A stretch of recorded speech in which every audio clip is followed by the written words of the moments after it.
This is the Self-Preservation 2 panel. Welcome to The Art of Growth, where we use the Enneagram and the best tools we can find to help you transform. We are in our season of 27 panels of the subtypes. And a subtype is where the dominant instinct combines with the dominant type. And this week are the Type 2 panels. This season has been an incredible reflection on how each type relates to their instinctual stack, their instinctual sequence. So we are talking to these panels and understanding the nuance of how they relate to their dominant instinct, their secondary or neutral instinct, and their repressed or resisted instinct. If you don't yet know your instinctual sequence, you can go and take our test that's on www.theartofgrowth.org. And we have a free test there that will show what your dominant is, as well as your secondary and the one that could use some growth around it. You can also go there to take our free Enneagram test to find out about group coaching, individual coaching, and how we work with organizations, as there is a growing awareness of the return on investment when companies increase their emotional intelligence and can relate to each other and their customers better. All right, well, shout out to all of our twos. You are indeed beautiful people, and thank you to all who are coming to learn more about our fellow twos in the world. And now, let us get into it with our Self-Preservation 2 panel.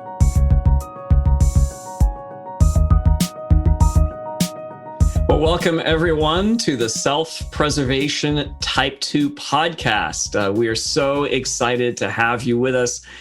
We are doing 27 of these, and that is because the type has its core sort of motivation, drive, energy, but then it gets expressed very differently through the instincts. And so that's what we're hoping you catch. You learn as much as you can about how the two shows up differently depending upon the dominant instinct. And so today I'm with this fantastic panel. I'm so excited to have you with us.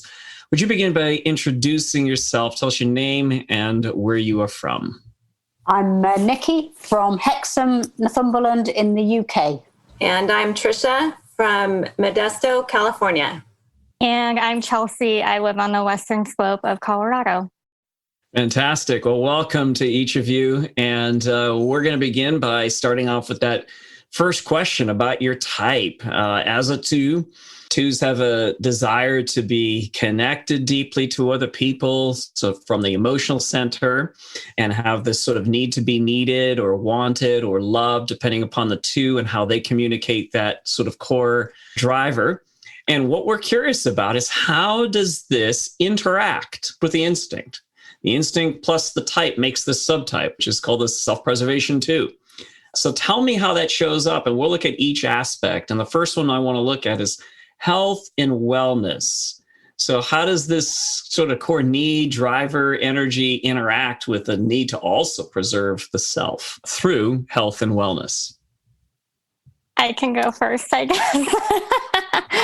I was trying to kind of think through and prepare a little bit. I'm glad you mentioned about the cutting things out and editing, because I sometimes think I over-explain, but I also don't want to be quiet the whole time. It's interesting, which I'm sure we'll touch on with the self-pres being the counter type of the two. I was mentioning this to Joel a few weeks ago when we chatted about the podcast. I so much want to make myself available to especially people who I know trust me and rely on me and make me feel loved, and I want them to feel loved. However, I know if I have not had a day where I can do that for someone, even if I love them dearly, I desire that connection. But I know if I say yes to a phone call or getting together, I'm going to be really angry at myself later for not letting myself have the space for what I need, which is already very hard for a two. So if I say no, I have to remind myself that I might feel guilty for the no, but that later on I will thank myself for not pushing myself beyond what I really have capacity to do, which being in touch with health and well-being is a gift of being a counter type for the two, because that's something that twos really struggle with, is knowing what they need when they need it in that moment. So listening to a lot of twos, I hear a lot of they have a hard time finding time for themselves.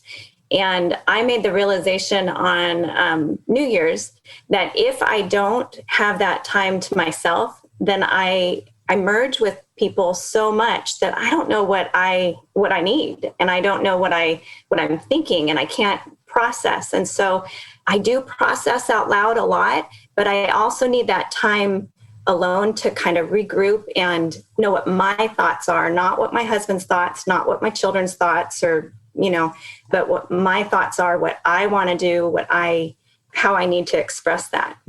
Mm. Yeah.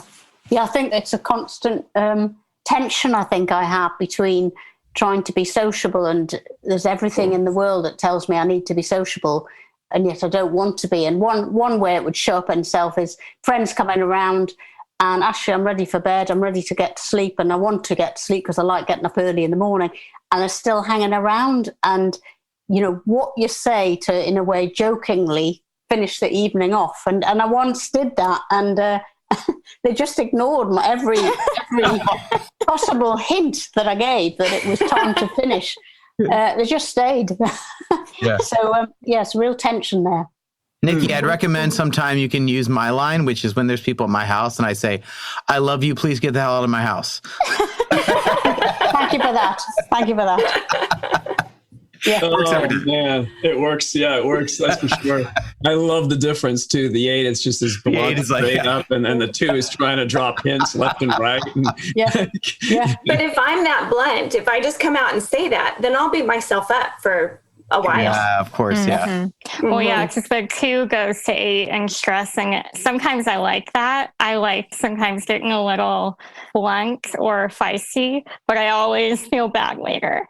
Yes. And it's exhausting to have the conversation with yourself about whether you should even say anything at all. That's what you think, why have I become so complicated human being? I look at children, do you want to play? No. And off you go.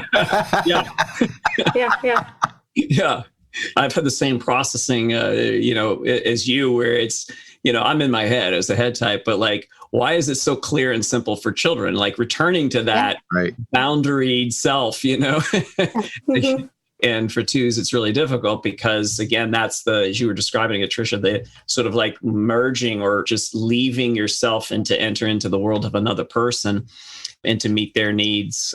Yeah, this is interesting. I appreciate the way you started us off, Chelsea, with that distinction between how the instinct works within you and how your type is also working.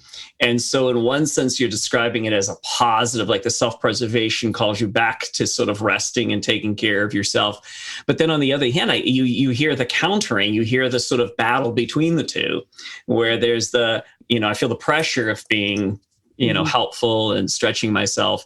And yet I have the energy going against that, which is the self-preservation energy pulling me back. And I can hear that. So I appreciate that. Yeah. And learning about the 2, I immediately fell pretty hard into knowing I was a 2. But then you see a lot of these stereotypical things. Never can say no, can't have boundaries, and all these things. And to an extent, I agree with that. I find with people that I haven't felt safe with, and by safe, I mean, I don't feel like I have to earn anything anymore. Just to feel a need to earn love and approval. Mm-hmm. So when I feel safe and accepted, I, as a self-preservation instinct dominance, can more easily be like, no, I can't do that for you because I don't want to hurt our relationship. So I guess kind of goes full circle. Deep down, I don't want the relationship to be hurt or for this person to not love me or care about our relationship if I am not tapping into my self-pres. Yeah. I wondered about Tricia, you and Nikki, if that's also true for you in the context of relationships that are close, where you can trust, they trust you, you trust them. You don't have to earn any more their love. If it is easier for you to have boundaries, to say no, or if it's more difficult for you. It's easier for me sometimes, I guess. I mean, it's very complicated, I think. I have this constant tension of, especially for my husband, that's where I feel the most valued, the most accepted. It kind of depends on his mood. If I read him and he's in my space, he's making me feel valued, then I can say, hey, I need this. I could be vulnerable with him. But when he's anxious and when he's stressed out about something, then I need to be right in there with him and let go of what I need. My husband and I were having a good conversation about all the questions that you sent out. And it made it just so brightly clear about nighttime. I have 5 children and they span a lot of ages. My youngest is 8, my oldest is 23. And so for 23 years, I get up in the middle of the night with the kids. I'm the one that chooses not to sleep. And there's this constantness of, if I get up with you in the middle of the night, if I'm the one that you go to in the middle of the night, then maybe you'll choose me the next day.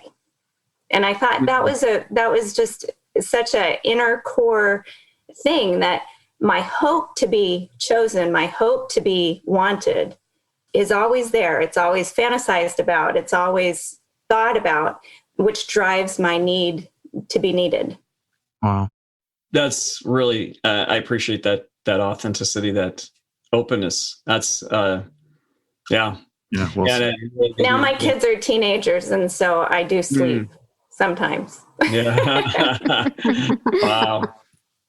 Nikki, what about you? Is it similar where you feel like those closest to you can be a bit more boundaried? No, not entirely, I don't think. I think with people that I don't care too much, I mean, relationship with that I'm not that close to, I find it easier to have my own boundaries that they don't know about and somehow not be drawn into. I've learned, not through the Enneagram, but over years, that I best not to do things if I become grumpy. So if my heart's not right and I'm doing it because I feel obliged, then it'll come out in not a very good way in the end. So best not to do that. So I think it's easier for me to have boundaries with people I don't care so much about. Those that I'm closer to, I feel this immediate obligation and feel selfish to think about looking after my own needs. I sort of genuinely struggle with that I should put my needs before your need.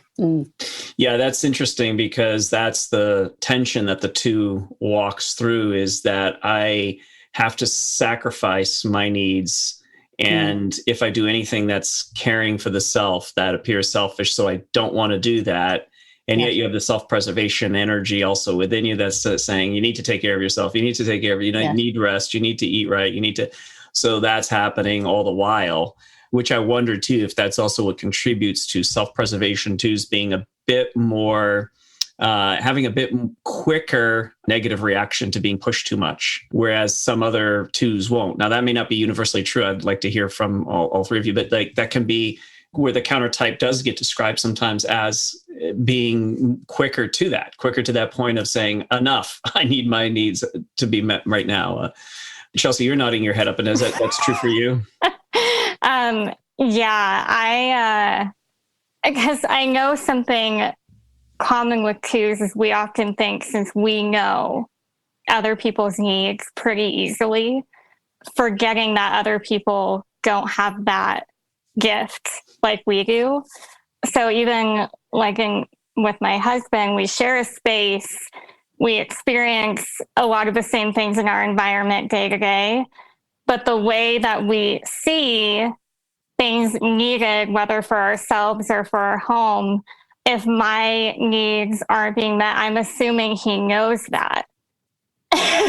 So I'm thinking about it to the point where, like, if I am trying to express a need without having to ask for help or for my needs to be met, because I want to meet my needs myself. Very prideful. I want to meet my needs for me and not have to ask for help. But when I have to get to that point, I'm super snappy. Yeah. Yeah. Yeah, I have to get to that super snappy point first before I notice that I have needs. I mean, that's how I was when I was a bit younger. Now I've learned what are my behaviors in that stressor moment before I snap. But that I'd have to go slam a few cupboards before I realized that I needed to talk about something, or I needed something from somebody. It almost always comes out in the body. This is fascinating to me as I observe the two. It almost always comes out. The anger, resentment almost comes out in the body first, before they're even aware of it in their head. It's like, I'm not aware of it, but I'm slamming doors and I'm putting plates down really loudly on the table. This is sort of like it's coming through in that way. Yeah. My house gets really clean when I'm angry. Right. Yeah, that reminds me. A couple weeks ago, I got my second COVID vaccine, and I took off work that Friday because I didn't feel very good. We found out a house we were under contract for fell through. So I cleaned my house because I was stressed and I needed to control something. And I was home alone. And I didn't have anything I couldn't externalize what I was feeling inside. And that reminded me of, I wasn't feeling good, but I cleaned anyways. I'm pretty new to the Enneagram, actually. So I'm only just coming to realize, I think 3 weeks ago, that I had needs. If you'd asked me what my needs were, I'd said, well, water, food, and shelter. And I didn't know what people were talking about. I literally did not know what they were talking about on needs, because I thought, I've got preferences. I'd go with that. But not a need. Not a need. That's a good distinction. Right. So I'm still struggling in that. And I'm still learning now. What I'm trying to do is ask myself, what am I feeling? What do I need now? Excellent. Yeah. Yeah. I certainly think that I've been very, very poor I look at other people who seem to be able to give on and on and on. And I am not good at that at all. Unless I see some value to me, or the satisfaction of seeing what it does to another that causes them to grow or change or something happen. So I can see something tangible. I'm not much of a giver, even though I feel I need to, if you see what I mean. Mm-hmm. There's got to be a payoff to me. Or like it says in the book, I'll be looking for a payoff later on. So I put lots of money into this, and it should come back to me fruitful. Yeah. So I'll calculate. I'm quite calculating. Yeah. And that is very much the counter type, that self-preservation energy in you that looks for what's coming back, my way. Yeah. That's interesting. Horrible, isn't it? Well, this is right. This is what we all feel when we start talking about our types and what's really going on underneath. It's a little bit embarrassing to admit that, but it's all grace within this. Mm-hmm. But so let's talk about the second category underneath the self-preservation instinct, is that of management of resources, both the acquisition of resources, the management of them. This gets really into the sort of more practical part of the two, which is really interesting because the self-preservation two tends to be more of the practical type two than, say, the sexual or the social two. And when we have a practical, is like, it's more in the physical dimension. It's more in the material, physical kind of helping. If they're going to help, it's going to tend to be in that realm. And so talk to me about the sort of need to be wanted, needed, loved, connected with people. How does that pair up with resources and resource management?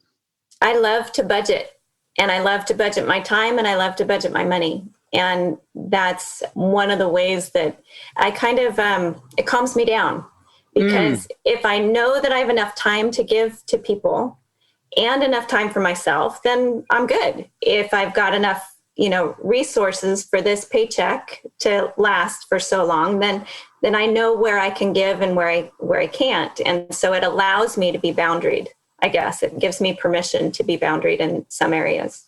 Now, it doesn't mean that you'll always do the right balance, but if you're aware of the balance internally, you're aware of this need to have some time for me, budgeting time for me, time for others. But the weakness, it's the weakness, and it's also the high side of the two. It's the ability to see the needs outside of yourself and then be pulled in. So, okay, yeah.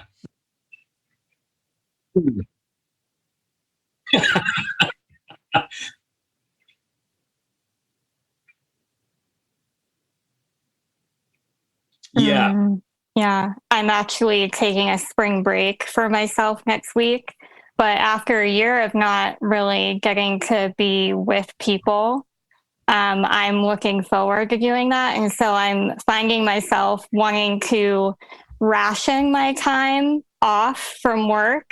I work in social work, so I need the time off. But I think I typically would be like, I need to have all this time to myself. But after a year of not really getting to engage in relationship in person with people, and now we're getting to a point, at least where I live, where we're able to do that safely and reasonably. I'm rationing my time where I am figuring out like time frames where I can meet with people, which is kind of my default normally when I would travel out of town to see friends and family who live in another city. I would like have my whole day, like I'm seeing this person at this time and this person, like, and having time in between to eat and like rejuvenate, because I can't go all day. Even at work, I have to have a good 30 to 45 minutes in between meetings and tasks to like get organized, and like what you were saying, Trisha, budgeting my time or whatever it is, because I just know I can't, even though I want to. I wish I could go for people all day long, but I know I can't. Yeah, like Trisha, I enjoy budgeting. So I have spreadsheets of my finances, and I enjoy managing that well and efficiently. And I really don't like waste. That really drives me scatty. With people, if they ask me to do things, I can think of an example where I was asked to go and help, but this person wasn't really, they had about 3 or 4 helpers, and they weren't really very focused at using our time well. And I've learned to sort of negotiate how long I'm there for. To them, if they allow me to sit around for 55 minutes and do 5 minutes of work, that's their problem, as opposed to getting me to work for 60 minutes. I find it extraordinarily difficult to be not getting on with stuff for 55 minutes, in that. But yeah, using resources like time and my giving of that time to somebody, and them not seeming to me to be valuing it by putting me to work, I find very difficult. So as I said before, quite calculating about everything. And if I feel the value of what I'm putting into, I'm there. Love a great deep conversation, and you want to keep it going and see the value of it. It's fascinating. This is really fascinating to me to listen to how you do have to, and the self-pres instinct is more, I guess, intelligent in that way, that it's calculating, it's taking into account what's within its dimension, resources, time, health. And for a lot of twos, they describe that as, for a lot of self-pres types, it's the comfort. It gives them a sense of being okay.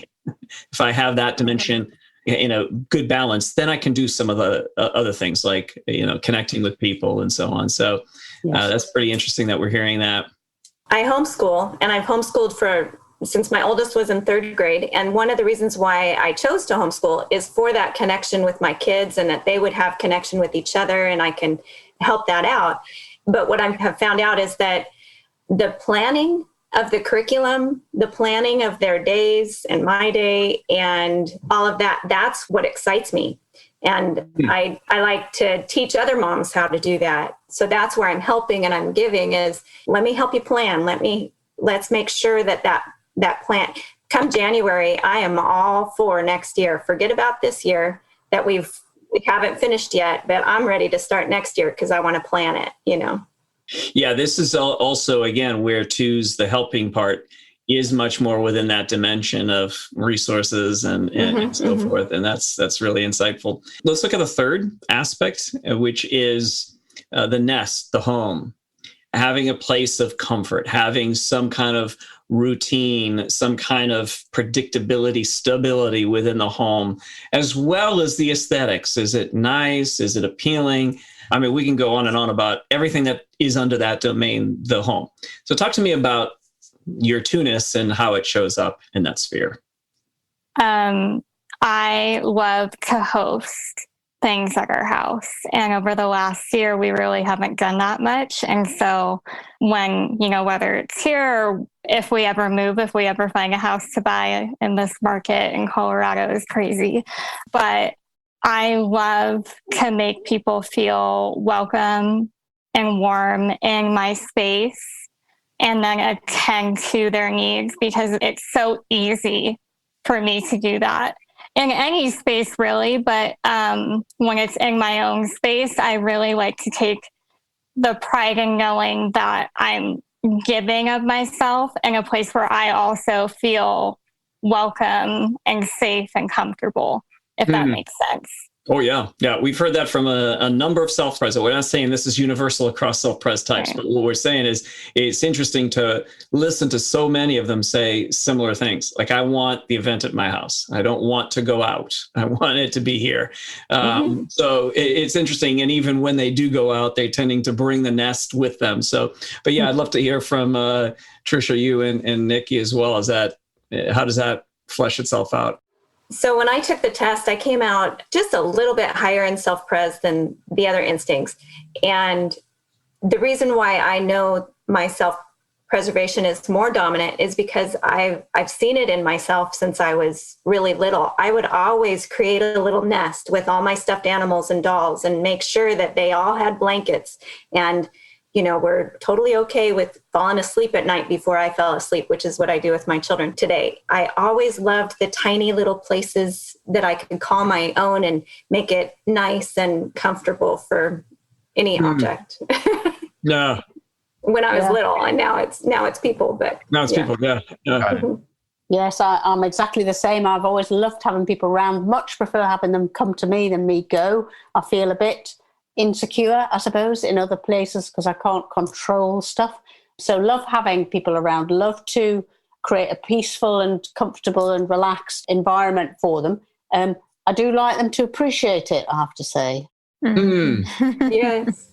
To appreciate it. Interesting. Yeah, because as Chelsea says, it's easy for me to do that, but I'm not actually their servant. So I can sometimes be a bit sensitive. I have to control that, that urge. Yeah, so I always clean our house before we have people come over, and I made sure to clean the bathroom.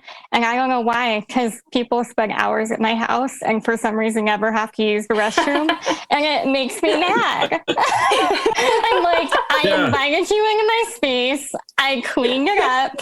It wasn't a huge deal for me to do that, but you didn't even use it.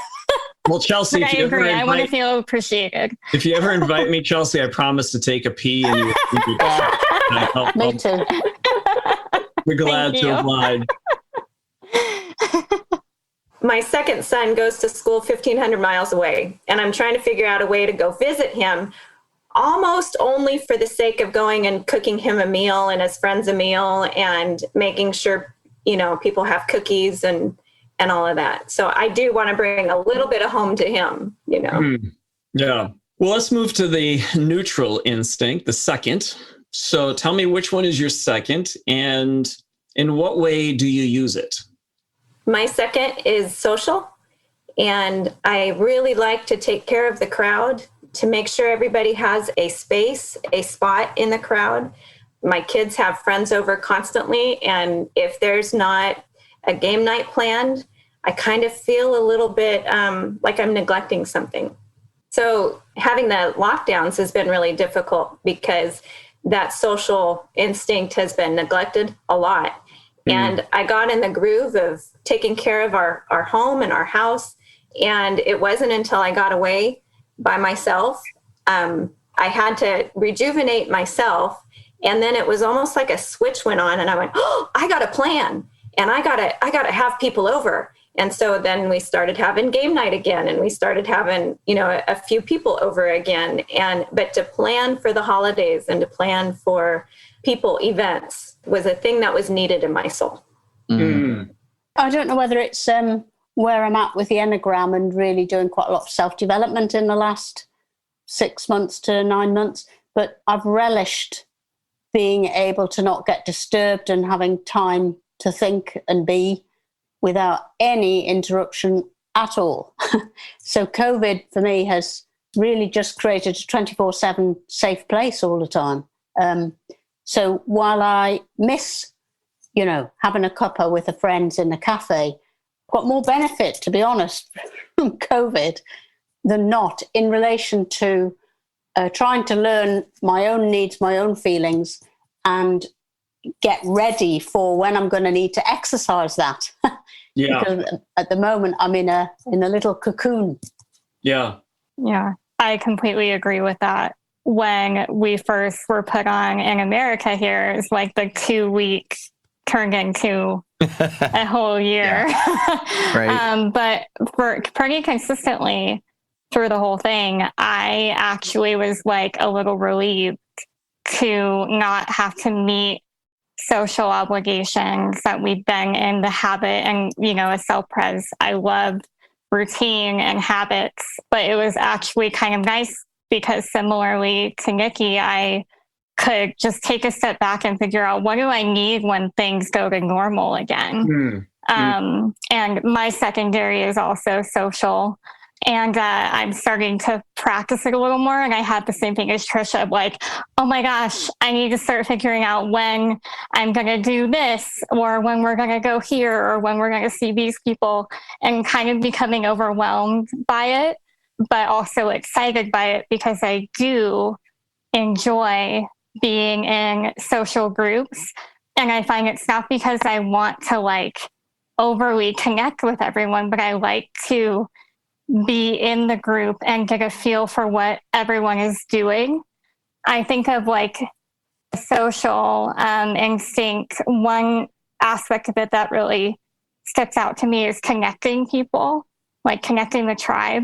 Yeah. So when I have friends from out of town come visit here and we like go to dinner with our friends who live here, I'm thinking of like, what does my friend from out of town have in common with this other person, so that they can connect and then they can hang out for the rest of the night. And I don't have to be a part of it, but they're comfortable and they're happy because I acknowledged and I like made the connections happen. I love that. This is so fascinating because we had a conversation with another panel, different type, same sort of order of instinct. And they said almost the exact same thing. I love being in there and making the connection, and then I don't have to be as involved in that conversation.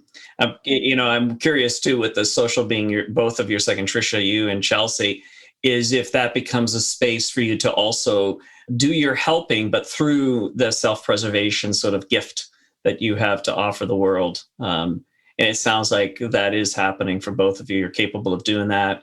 Trisha, is funny that your thinking was, I want to cook a meal for my son and his friends. And it's, come into that social sphere and bring in some of that, practical sort of help to them. Mm-hmm. Last year, I went out to his school. It was his first year at school. And there was one of his friends came in and he needed to leave and he didn't have a brownie.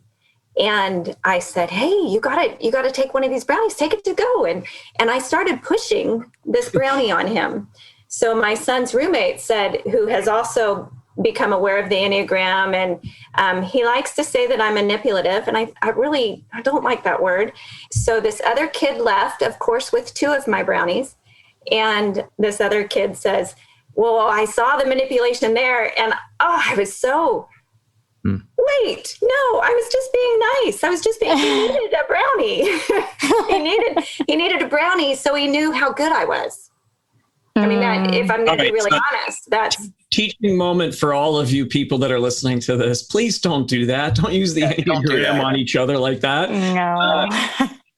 This is it becomes weaponized sometimes.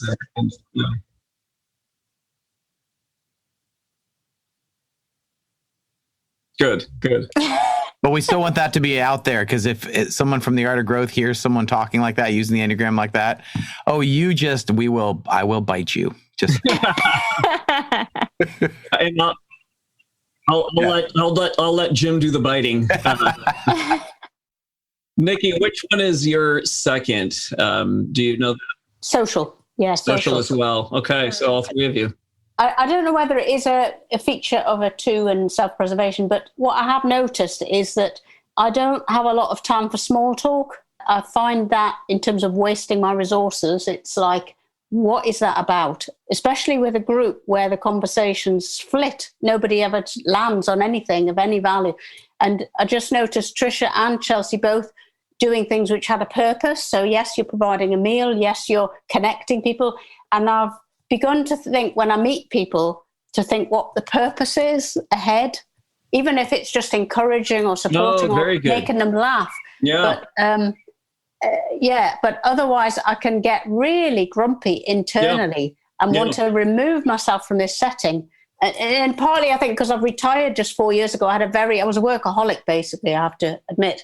So I'm used to using time where time was of the essence, and you had to achieve something. So to come out of that into all my life was virtually a social setting, and what appears to me a lot of dribble talk sometimes. I struggle with that. I think you bring up, so besides it connecting to the two, which would be fascinating to dive more deeply into that, I think to pan out a little bit more broadly, to talk about how the values that are created around that just emerge. I don't know if they're created, they're never really intentionally created, but we have values that surround our instinct.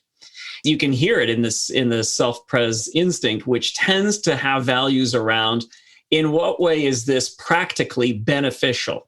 Yes. Mm-hmm. Like if a self-pres type is listening to, say, a sexual type who's extroverted and trying to have, or let's say even a head type who's processing stuff out loud, and it seems to be droning on and on, the self-pres too might start to feel like, what is this about exactly? And this feels like a waste of my time. And in what way are we moving forward and being beneficial and helpful? Whereas for the sexual types, it will be, why are you doing all this busy work of doing stuff and not having the deep connections with people where you're talking about? So this is where all the values around our instincts are almost instinctual themselves. Yes. And to recognize, to pull back a little bit, to understand what is happening, what is going on in this moment in front of me is a step towards growth. So I couldn't help but my ears perk up when Nikki perfectly illustrated the two with self-pres dominant and social second. She's like, I don't want to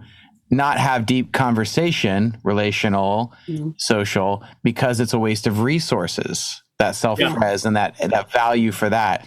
So like our ears perk up on sometimes every one of these sentences. It's like you can hear those threads being pulled together in those value statements. So that's really, really helpful. Yeah. Well, let's look at the third. That's just the funnest for all of us panelists, is to talk about the third neglected, repressed instinct that causes us problems. But let's talk about that. Let's talk about which one is your third, which obviously would be for each of you sexual. And in what way has it caused problems for you? And how are you growing through it? How are you integrating that? So I've given this one a lot of thought. Do you mind if I go first with this one? Please.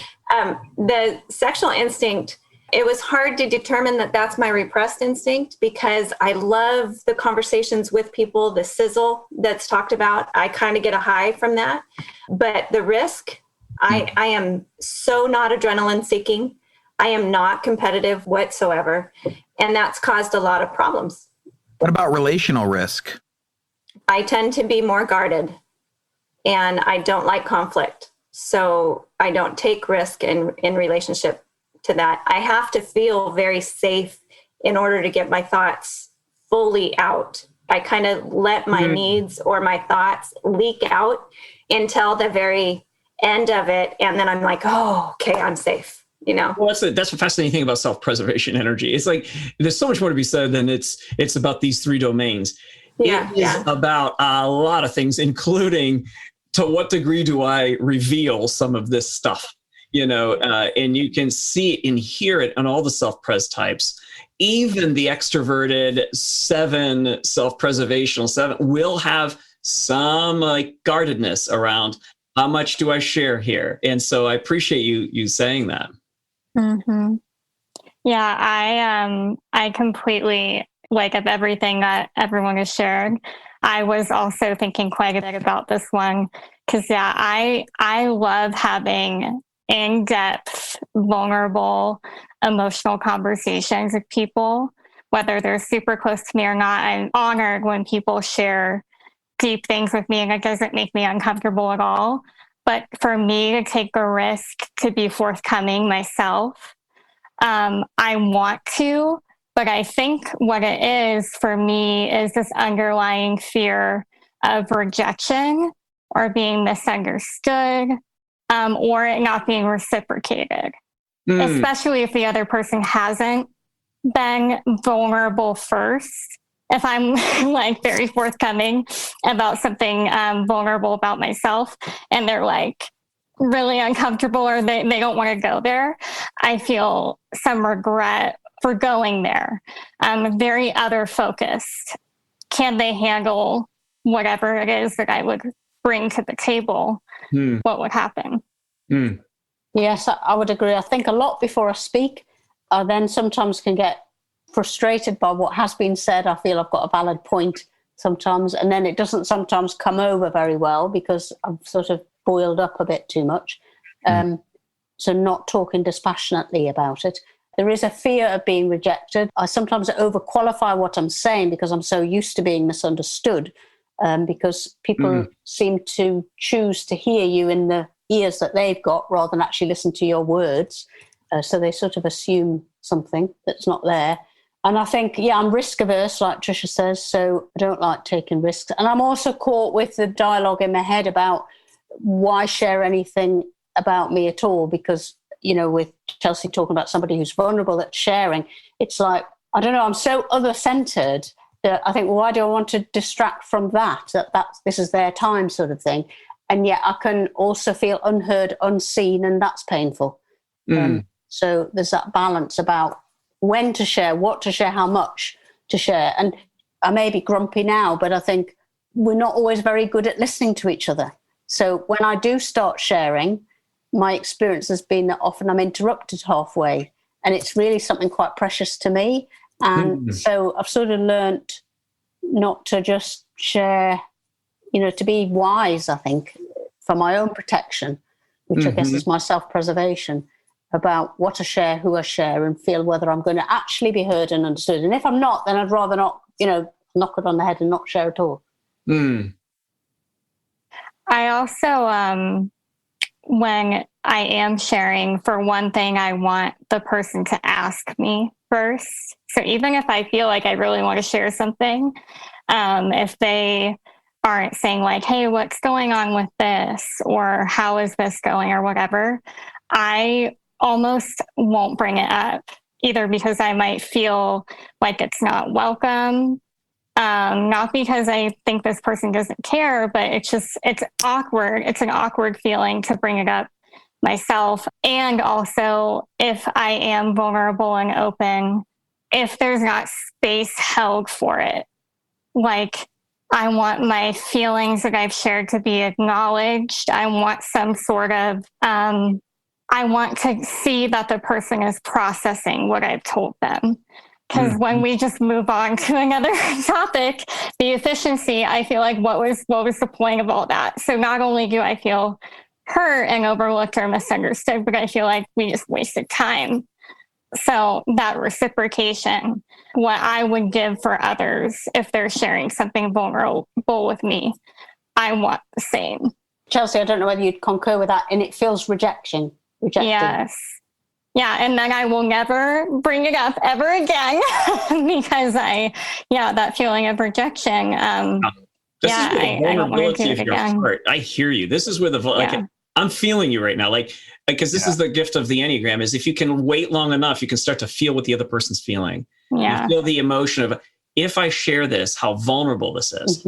And how are you going to handle that? Yes. And if you just sort of like, dum-de-dum-de-dum, just walk by it, then it feels like the very thing that I'm so afraid of doing, and I do it, and you don't look at it, and you don't treasure it, value it, how painful that is. I put my toe in the water. Yeah, right. And I let something just kind of, a vulnerable statement come out, and especially with my husband, and I think he's going to get it because I would have got it. I would have been like, put everything down. There is an emotion right here. I got to connect.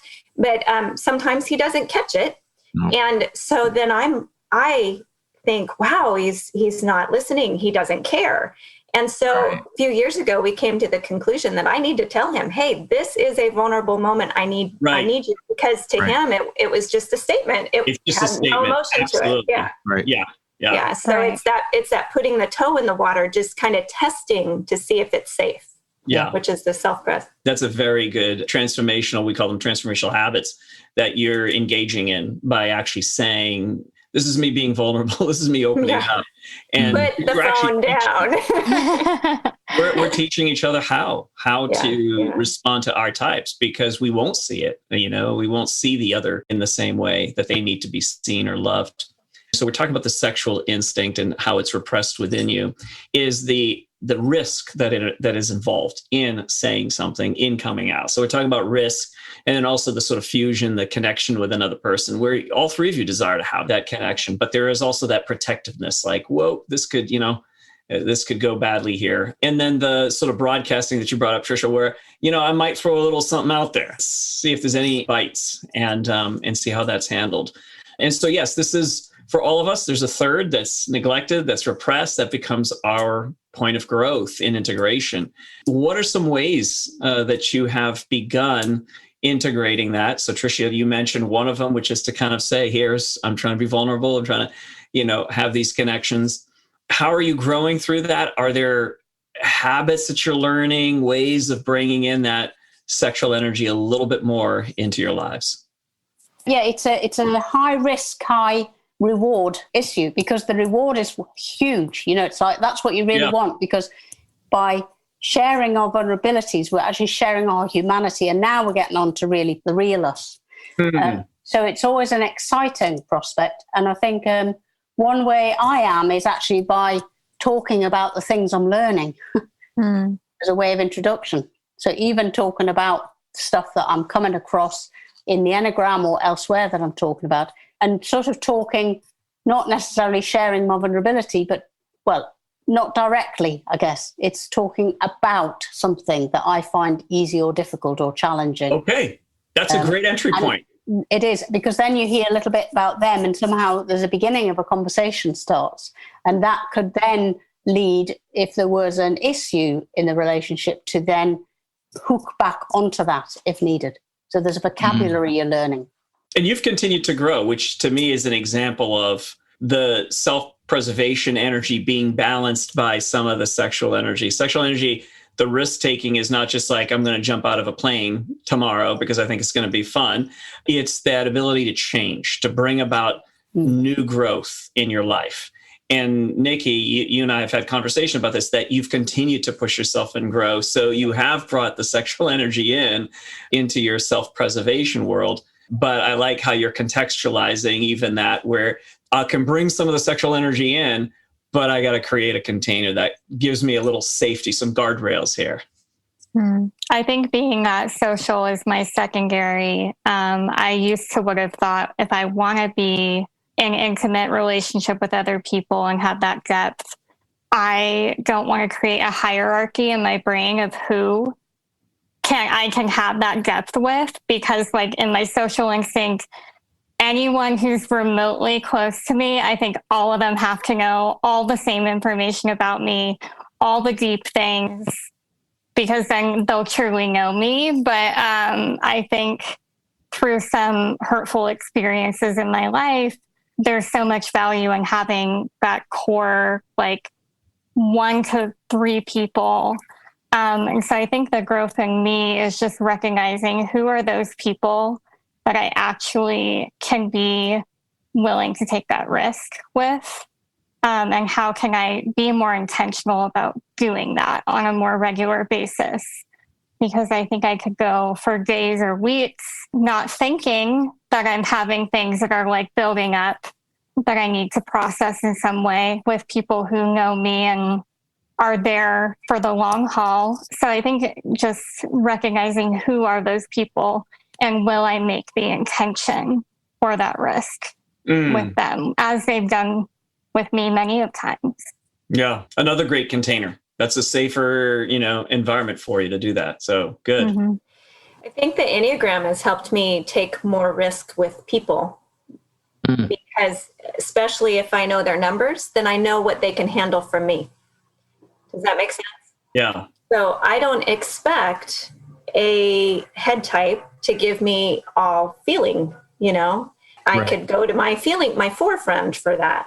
And so I can learn what to expect from that person and learn what not to expect and be able to not take it personally if they can't handle my emotion, or to not give them the emotion, but do something with them if that's needed in that relationship.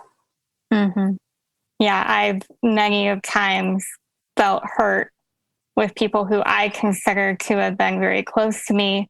And they probably consider me to be a close friend, but they don't reciprocate it in the way that I would like to see. And not taking it personally is a huge thing that I'm learning, because it's really hurtful when you internalize that and start to think that this person doesn't care about me or where I have been vulnerable, when that's just probably not true. They just really don't see it at all the same way.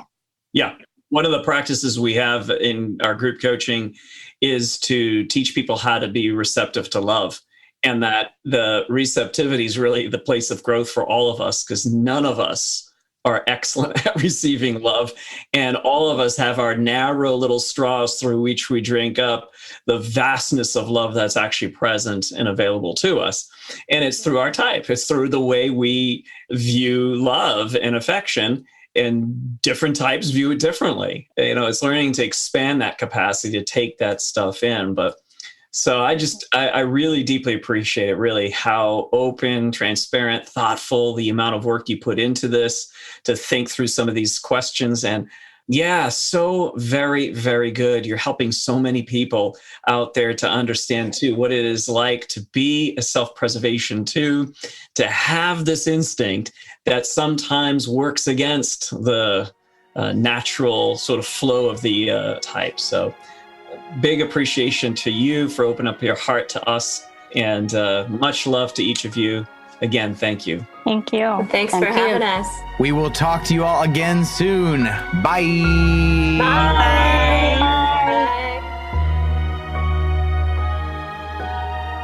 Thank you so much for listening and for going on this learning journey with us. Make sure you are subscribed, and if you leave us a review, it really helps the algorithm to help other people find this work. Find the free Instincts test and all of our work at www.theartofgrowth.org. And follow us on Instagram at Art of Growth. And now may we all learn to integrate the energy of the two. May we know that we are loved. May we reach out a hand to love another in care and support. May we remember that self-care is not selfish. And let us remember that we care for each other, and that is a very, very important part of our shared health and our individual health. Grace and growth, my friends.